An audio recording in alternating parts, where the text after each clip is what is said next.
భారత communist party ఆధ్వర్యంలో పట్టణాల్లో 2 సెంట్లు ఇవ్వాలని, పల్లెల్లో 3 సెంట్లు ఇవ్వాలని గత ప్రభుత్వ కాలం నుంచి కూడా మరి విన్నపాలు ఇస్తూ ఉన్నాం.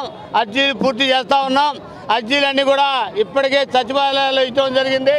అట్లాగే ఎంఆర్ ఆఫీసులో కూడా ఇచ్చాం. ఈరోజు గుంటూరు నగరపాలక సంస్థ కమిషనర్ గారికి ఇవ్వడానికి ఇక్కడికి వచ్చాం.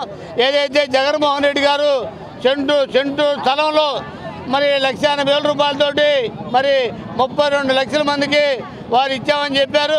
వారికి మరి చాలామంది కూడా మరి పట్టాలు ఇచ్చారు తప్ప స్థలం లేదనే పరిస్థితి కొంతమంది ఉంది. అట్లాగే మరి అదే టైంలో మరి 2 సెంట్లు ఇవ్వాలని సిపిఐగా మరి 5 లక్షలు కూడా కోరాం. అనంతరం మరి ఎన్నికలు రావటం, ఎన్నికల్లో జనసేన కూటమి టీడీపీ జనసేన కూటమి ఏదైతే ఉందో వాళ్ళు 2 సెంట్లు స్థలం ఇస్తామని 4 లక్షలు నిర్మాణం చేస్తామని హామీ ఇవ్వటం, అధికారంలో రావడం జరిగింది.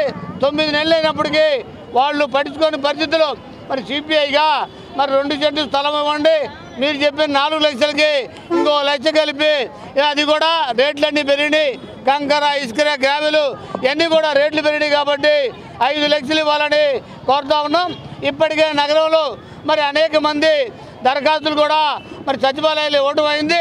వాళ్ళందరినీ కూడా లబ్ధిదారుగా చేర్చాలని మీ ఎంక్వైరీ బిగిన్ చేసి ఇప్పుడు ఇచ్చిన అప్లికేషన్లన్నీ కూడా పరిగణలో తీసుకొని అవన్నీ కూడా ఎంక్వైరీ చేయాలని కోరుతూ ఈరోజు కమిషనర్ గారికి నగరంలో మరి తీసుకొచ్చిన సచివాలయాల్లో ఇవ్వగా మేము మళ్ళీ ఇప్పుడు కూడా ఈ నగరపాలక సంస్థలో కమిషనర్ గారికి అర్జీలన్నీ ఇస్తూ ఉన్నాం. వాటిని ఎంక్వైరీ చేసి లబ్ధిదారుగా చేర్చమని వారిని కోరటానికి మరి ఈ కార్యక్రమం నిర్వహిస్తూ ఉన్నాం.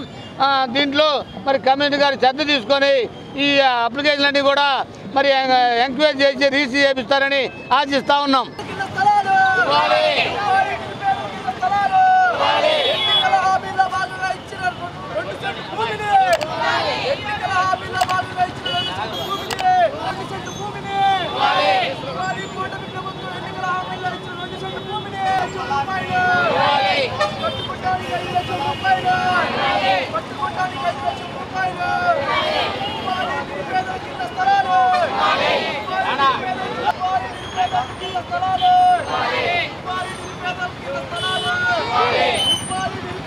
స్థలాలు